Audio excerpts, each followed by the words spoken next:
Good bye Kaif 2। इंशाल्लाह हम सबके लिए कैफ 2 को गुड बाय ही होगा अल्लाह के फजल से, इंशाल्लाह अल्लाह के करम से। सबसे बड़ी चीज, सबसे इंपॉर्टेंट चीज जो आपकी सक्सेस में बहुत वाइटल रोल प्ले करेगी वो है आपका सेल्फ कॉन्फिडेंस। ठीक है, ये जितनी भी चीजें हमने की ना, मतलब अगर हम 15 सवाल ना करते 2 सवाल भी कर लेते ना, जैसे हमने 3 सवाल किए, 3 सवाल किए, रिवाइज कर लिए ना सारे कॉन्सेप्ट। भाई मिसाल के तौर पर हम करते ही 3 सवाल, तो भी बाकी आप कर सकते थे, सॉल्यूशन देख के कर सकते थे, किताब देख के कर सकते थे, कर ही सकते थे ना। लेकिन हमने कोशिश की जो मैक्सिमम प्रैक्टिस हो सकती है हम करें। 10 सवाल कर सकते हैं 10 करें, 15 कर सकते हैं 15 करें, सारे कॉन्सेप्ट कवर करें, कुछ ना छोड़ें। रिकैप भी किया, फिर ग्रैंड रिवीजन भी किया, फिर वर्कशॉप सेशन भी, वर्कशॉप के अंदर भी प्रैक्टिस हो गई। तो इन सब चीजों का मकसद सिर्फ एक है, वो क्या कि हमारे अंदर इतना कॉन्फिडेंस हो कि अब हमारे पास जो भी पेपर आ जाएगा ना सर, अब हम चीर फाड़ देंगे पेपर। अब पेपर नहीं टिकने वाला हमारे सामने, इंशाअल्लाह अल्लाह का नाम लेके करेंगे शुरू। वालिदैन की दुआएं हमारे साथ हैं, टीचर की दुआएं हमारे साथ हैं, और हमारे अमाल और हमारी दुआएं भी हमारे साथ हैं। और अब आ जाए सर पेपर, अब एग्जामिनर दे दे कुछ भी, सर अब बस हटो बचो हो गया, बस अब बच जाए एग्जामिनर, छुपता फिर रहा बेचारा। तो हमने कहा ठीक है, अल्लाह से दुआ मांगनी है और प्रैक्टिस भरपूर रखनी है, लास्ट डे तक रिवाइज करते रहना है। अब बच्चे परेशान मैसेज करेंगे मुझे, सर थ्योरी कैसे करें?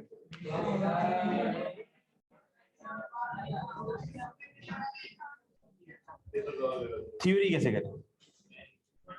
देखो मेरी बात सुनो, थ्योरी आएगी 40 से 45 मार्क्स की, ये तो आएगी, पेपर में तो आएगी, ठीक है। अब पेपर तो करना है ना पास, क्या करें? या कर लो या फेल हो जाओ, करना है ना pass. So this is not a bottleneck for me, for any good student. Theory is not a bottleneck. अच्छी चीज क्या है पेपर की? हम ग्लास को देखते हैं आधा खाली है, आप ये तो देखो आधा भरा हुआ है।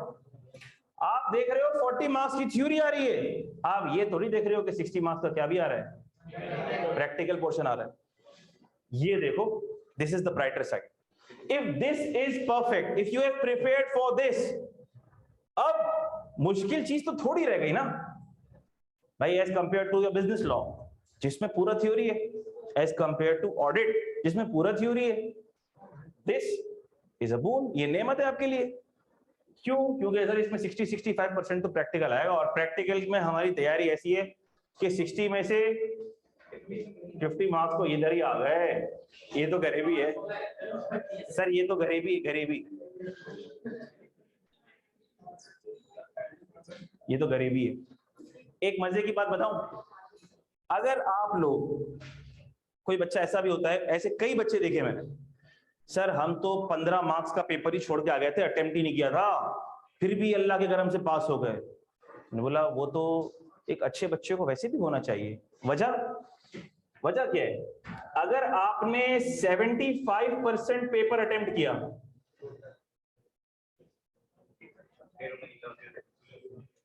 और आपने 80% ठीक किया, तो मार्क्स कितने आने चाहिए?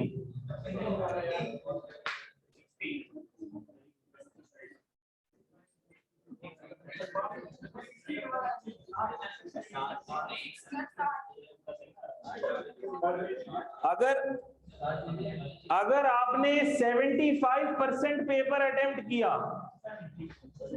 और वो 80% ठीक था, तो आप पास हो गए। पास होने के लिए आपको चाहिए 50।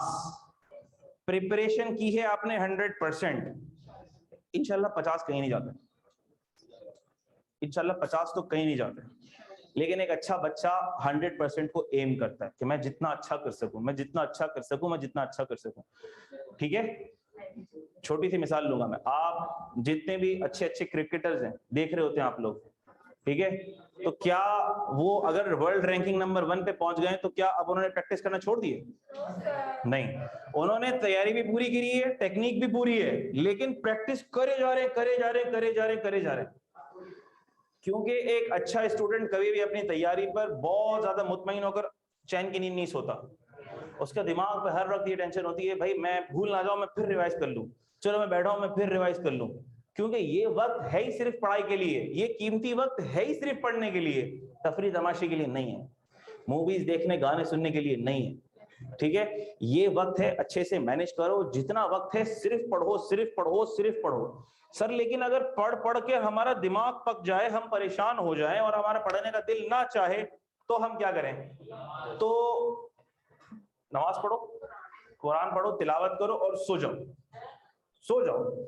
ना ही पढ़ने का दिल चाह रहा, बजाय इसके कि मूवी देखने बैठ गए, कोई ड्रामा देखने बैठ गए, उससे अच्छा ये है कि थोड़ी नींद कर लो।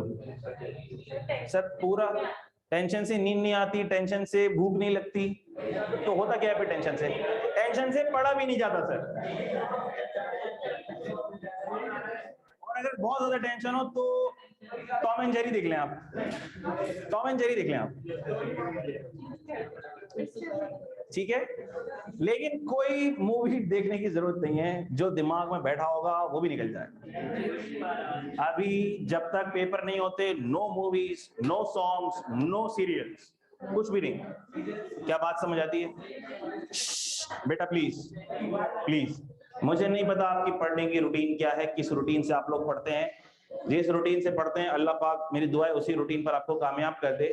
लेकिन एक अच्छी रूटीन पढ़ने की क्या होती है? अच्छी रूटीन पढ़ने की होती है रिटेंशन इंसान के जहन में, क्योंकि देखो हमारे बनाने वाले अल्लाह हैं और अल्लाह पाक को पता है कि हमारी बॉडी में कौन सी चीज किस वक्त सबसे बेस्ट काम करती है। तो हमारा दिमाग सबसे बेस्ट सुबह के टाइम पे काम करता है। अब मेरी थ्योरी, मेरी लॉजिक कुछ भी हो कि सर मुझसे तो सुबह पढ़ा ही नहीं जाता, भाई आपसे सुबह इसलिए नहीं पढ़ा जाता क्योंकि आप पूरी रात जागते हैं, आपकी रूटीन ही नहीं है ना सोने की। अब आप अगर सोएंगे 3 बजे 4 बजे तो सुबह तो नहीं पढ़ा जाएगा, एक लॉजिकल सी बात है, फिर आपका दिमाग सोता रहेगा। लेकिन आप सुबह उठ के पेपर देने कैसे जाते हैं? फिर सुबह 9 बजे आई कैप का पेपर देने में तो जाते हैं ना, वो कैसे जाते हैं? सर बस वो तो जाना पड़ता है। तो देखो जिस तरह से वो जाना पड़ता है, इसी तरह से अपनी रूटीन भी बनानी पड़ती है। ठीक है, बेस्ट दिमाग आपका काम करेगा सुबह के टाइम पे। लेकिन ऐसा नहीं होगा कि आप सुबह के टाइम पे उठें, नमाज पढ़ें, पढ़ने के लिए बैठ जाए तो आपको सब याद हो रहा हो, आपको नींद आएगी। उसका तरीका क्या है? तरीका ये है कि सुबह नमाज के बाद फौरन से आप नाश्ता कर लें और चाय पी लें, नाश्ता कर लें और चाय पी लें। ठीक है, जब आप नाश्ता कर लेंगे और चाय पी लेंगे ना, फिर आपकी नींद भाग जाएगी, ये गारंटी है। लेकिन अगर आपने नाश्ता करने और चाय पीने से पहले पढ़ने की कोशिश की, आपको आ जाएगी नींद और आप पढ़ते पढ़ते सो जाओगे। और अगर आपने मजबूरन जागने की भी कोशिश की तो भी वो टाइम वेस्ट हो जाएगा, क्योंकि ना याद हो रहा होगा ना आप सो रहे होगे। बात समझ आती है? तो देखो रूटीन बनाने से बनती है। अभी आपके पास बहुत दिन है, आज हम खड़े में हैं 23rd ऑफ फेब, आपका पेपर है 11th of Feb, you still have good 16-17 day, 12 वो दिन, 5-6 दिन ये, 17-18 दिन, मतलब एक बंदा कैफ टू स्टार्ट से भी पढ़े तो भी हो जाता है भाई। इतने दिन बाकी आपके पास।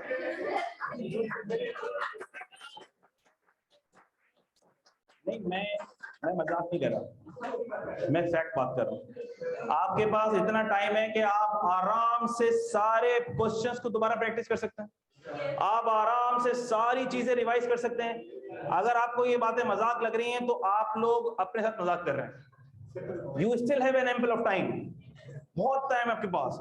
देखो वक्त आपके पास दिन में अगर करने को कुछ नहीं है, मैंने पहले भी कहा था अब भी कह रहा हूं, अगर करने को कुछ नहीं है, जो कि है नहीं, क्लासें खत्म हो गई हैं, तो अब आपके पास पूरा दिन पढ़ने को है।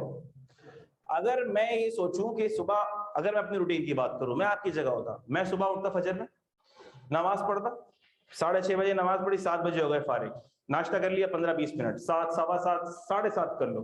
अब 7:30 बजे से मैं पढ़ना शुरू कर दूंगा, 7:30 बजे से लेकर 1 बजे तक, जब तक जोहर की नमाज की अजान होती है, ये मेरे पास टाइम स्लॉट है पढ़ने का। कितने घंटे हो गए ये? 5.5-6 घंटे हो गए ये। अब इन 5.5-6 घंटे में मैंने बीच बीच में 10-15 मिनट का रेस्ट भी ले लिया, थोड़ा बहुत मैंने किताब बंद कर दी, लेट गया, ठीक है, ताकि एक वो ना आ जाए ना कि भाई मोनोटोनस टाइप हालात हो गए तो याद भी नहीं हो रहा कुछ भी। ठीक है, आप और एक ही चीज को कंटिन्यूसली ना करो। जैसे थ्योरी याद कर रहे हैं, अब भाई 6 घंटे थ्योरी थोड़ी याद होगी। आपने 1 घंटा याद किया, अब उसके बाद 2-3 प्रैक्टिकल क्वेश्चन करो, फिर याद किया, फिर प्रैक्टिकल क्वेश्चन करो, इस तरह से। अच्छा, फिर सर थ्योरी को याद कैसे करें, याद नहीं हो रही। हर चीज थ्योरी में याद करने की नहीं होती, थ्योरी में पूरी थ्योरी रटने की नहीं होती। आप लोग क्या याद करेंगे? आप लोग सबसे पहले तो हेडिंग्स याद करेंगे। हेडिंग से आपको अंदर का मटेरियल वैसे ही काफी हद तक याद रहना शुरू हो जाता है। फिर जो अंदर जो लिस्ट्स मिसाल के तौर पर एडीआरसी कमेटी के मेंबर्स कौन होंगे, ये मेंबर्स होंगे, वो याद कर लिए। कितने दिन में फाइल होगा, सबके दिन एक साथ याद कर लिए ताकि मिक्सअप ना हो। एपेलेट कमिश्नर अपील को इतने दिन में फाइल करना है, ट्रिब्यूनल को इतने दिन में फाइल करना, हाई कोर्ट में इतने दिन में फाइल करना है। कौन कितने दिन का स्टे दे सकता है, ये इतने दिन का, ये इतने दिन का, ये इतने दिन का, ये इतने दिन का, एक साथ याद करो ताकि मिक्सअप ना हो। फिर डॉक्यूमेंट्स किस किस के फाइल करने, जितना मुश्किल आपको लग रहा है उतना मुश्किल नहीं याद करना। और अगर कोई चीज आपको लगती है तो याद ही नहीं हो रही, उसको देख के 2 दफा लिख लो, याद हो जाएगी। देख के 2 दफा लिख लो, गारंटी दे रहा हूं याद हो जाएगी इंशाल्लाह। चीज देख के लिख लो उसको, दिमाग खोल के कि क्या लिख रहा हूं, और देख के उसको लिख लो 2 दफा, याद हो जाएगी। तो चीजों को मुश्किल और हवा ना बनाओ। अगर आप ये बोलते रहोगे ना थ्योरी मुश्किल है, आपकी सब तैयारी होगी ना, लेकिन आपको लगेगा कि थ्योरी मुश्किल है, आपको नहीं आता, यू आर अंडर प्रिपेयर्ड। कितने बच्चे पेपर में अच्छा परफॉर्म इसी वजह से नहीं कर पाते क्योंकि वो साइकोलॉजिकली यही सोच रहे थे हमारी थ्योरी वीक है। जो तेरी स्ट्रेंथ है उसको एक्सप्लॉइट करना। और अगर थ्योरी वीक है तो तुम क्यों अपने आप को एक कमजोर स्टूडेंट समझ रहे हो? तुम साइकोलॉजिकली जंग हार जाओगे पेपर के अंदर। आप ये कहना शुरू करो, सर हमारी थ्योरी स्ट्रांग है सर, बोलो हमारी थ्योरी स्ट्रांग है सर, हमारी theory is our plus point. क्योंकि सर थ्योरी तो हमें, देखिए सर थ्योरी हमारा प्लस पॉइंट इसलिए है क्योंकि ये 50 मार्क्स तो वैसे ही आ गए हैं। अगर यहाँ 1-2 मार्क्स कम हुए, 48 49 हुए, तो theory is our plus point, 1-2 marks लेने में मदद करेगी हमारी। क्या ख्याल है? सोचने का जाविया बदलो। जब तुम सोचने का जाविया बदलोगे तो इंशाअल्लाह ताला तुम साइकोलॉजिकली इतने स्ट्रांग हो जाओगे कि फिर, वरना होता क्या है, जब बच्चा परेशान होता है ना, पेपर में आती हुई चीज गलत कर देता, वो बोलता है यार पेपर में तो 3 थ्योरी के सवाल ऐसे हो तो मुझे आते ही नहीं है। टेंशन शुरू हुई, अब उस टेंशन के अंदर जो सवाल आते होंगे वो भी गलत। अबे 3 थ्योरी के सवाल नहीं आ रहे थे, वो 5 15 मार्क्स के थे। 85 मार्क्स का पेपर आ रहा था तुझे, तूने 15 के चक्कर में 85 का जनाजा निकाल दिया। कैसी फजूल बातें हैं ये। फिर एक और सबसे इंपॉर्टेंट बात, सर सबसे पहले कौन सा सवाल अटेम्प्ट करें, आप बताएं। तो मैं क्यों बताऊं भाई, तैयारी तूने की, तुझे पता कौन सा एरिया तेरा स्ट्रांग है, सबसे पहले वो सवाल उठाओ जो सबसे स्ट्रांग हो। कोई कुछ भी बोले, कोई टीचर कुछ भी बोले, जो सवाल मेरा सबसे ज्यादा स्ट्रांग है मैं सबसे पहले वो सवाल करूंगा। क्या बात समझ आती है? मिसाल के तौर पर आप ये कह सकते हैं कि मेरा सर सेल्स टैक्स का एरिया सबसे स्ट्रांग है, मैं 18 मार्क्स का सवाल सबसे पहले करूंगा क्योंकि मुझे पता है मैं 18 में से 16 मार्क्स तो मेरे कहीं नहीं गए। करो पहले इंशाल्लाह, सबसे पहले वो सवाल अटेम्प्ट करो। फिर अगला प्रैक्टिकल क्वेश्चन, सर चाहे इंडिविजुअल आए चाहे बिजनेस आए, 18 मार्क्स का आया इंशाल्लाह, 17-18 मार्क्स उसमें भी पक्के हैं, 18 में से 16 तो पक्के इंशाल्लाह, कर लो वो भी। 16 और 16 हो गए तुम्हारे 32 बच्चे, पास करने के लिए 18 मार्क्स। कितना दिल खुला हो जाएगा तो यार 32 मार्क्स तो ले चुका मैं, अब सिर्फ 18 मार्क्स की टेंशन है, बाकी तो 1 घंटा पहले एग्जामिनेशन हॉल से बाहर निकल जाएंगे हम। ठीक है बेटा, मेरे बच्चों ऐसा ही होगा, ऐसा ही होगा इंशाल्लाह। मैं आपको अभी बता रहा हूं, यहां पे खड़े होकर बता रहा हूं मैं, और हर अटेम्प्ट में मैं यही बात कहता हूं, आपका कैफ 2 का पेपर आसान ही आएगा इंशाल्लाह। मुश्किल आता ही नहीं है, कैफ 2 का पेपर आता ही नहीं है, आता ही नहीं है, आता ही नहीं है। FR2 मुश्किल आता होगा, कॉस्टिंग मुश्किल आता होगा, ऑडिट मुश्किल आता होगा, कैफ 2 मुश्किल आता ही नहीं है। And you yourself have witnessed past exam questions. अगर आपके कॉन्सेप्ट्स हैं तो कोई क्वेश्चन आपकी दस्तरस से बाहर नहीं है, नहीं है, नहीं है, नहीं है। You know everything, you have studied everything. पूरी किताब आपने पढ़ी हुई है, किताब में से 2-4 चीजें ज्यादा ही आपने पढ़ी हुई होंगी, कम नहीं पढ़ी होंगी आपने इंशाल्लाह। जब आपने किताब पूरी पढ़ ली, प्रैक्टिस पूरी कर ली, पास पेपर देख लिए, रिवीजन कर लिया, खुद प्रैक्टिस कर ली, क्यों डरते हो मेरे बच्चों, क्यों डरते हो? वालिदैन की दुआएं लो, वालिदैन का दिल ना दुखाओ, अम्मा अब्बा की बहुत बहुत दुआएं लो। वालिदैन की दुआएं वैसे तो हर बच्चे के साथ होती हैं, आप नहीं भी बोलोगे ना तो आपके वालिदैन की दुआएं हैं आपके साथ, लेकिन जब तुम उनकी खुशनुदी हासिल करोगे ना, उनसे अच्छे इखलाक से पेश आओगे ना, उनकी दुआएं लोगे, तो उनके दिल से दुआ निकलेगी, उनके दिल से दुआ निकलेगी, बेइख्तियार दुआ निकलेगी, और ये तुम्हारी कामयाबी का सबसे पहला स्टेप। तो पूछते हैं सर वजीफा बता दें कोई? बस अपने वालिदैन को राजी कर लो, खुश कर लो, उनको नाराज ना करो, उनको परेशान ना करो, उनको परेशान ना करो। इंशाल्लाह तुम देखोगे तुम्हारा पेपर पास हो जाएगा। बात समझ आ रही? नमाजों की पाबंदी करनी है, नमाजें नहीं छोड़नी। देखो अगर सुबह उठोगे ना तो सुबह की नमाज भी ऑटोमेटिकली होना शुरू हो जाएगी तुम्हारी, फजर, जोहर, असर, मगरिब, इशा। जब तुम अल्लाह को राजी करोगे ना, अल्लाह पाक तुम्हारे सारे काम बनाएंगे। नमाजों को टाइम पे पढ़ो, जो मेल स्टूडेंट्स हैं सारे के सारे जमात से नमाज को पढ़ने की कोशिश करो, जमात से नमाज को पढ़ने की कोशिश करो, और हर नमाज के बाद अल्लाह ताला से दुआ मांगो, रब्बे ज़िदनी इल्मा जरूर पढ़ो, इससे इल्म में इजाफा होगा, ठीक है। रब्बी इश्रह ली सदरी, ये वाली दुआ जरूर पढ़ो। रब्बी यस्सिर वला तुअस्सिर वतम्मिम बिल खैर, अल्लाह पाक इससे काम मुकम्मल फरमाते हैं, खैर आफियत के साथ मुकम्मल फरमाते हैं, ये दुआ जरूर पढ़ो। इंशाल्लाह इंशाल्लाह कोई वजह नहीं है कि तुम्हारा पेपर पास नहीं हो, कोई वजह नहीं है तुम्हारा पेपर पास नहीं हो, इंशाल्लाह मैं गारंटी दे रहा हूँ, इंशाल्लाह अल्लाह की जात से मुझे पूरी उम्मीद है। ठीक है बच्चों, मुझे, मेरे घर वालों को, सारे टीचर्स को दुआ में याद रखिएगा। इंशाल्लाह सीए फाइनल में आपसे फिर मुलाकात होगी।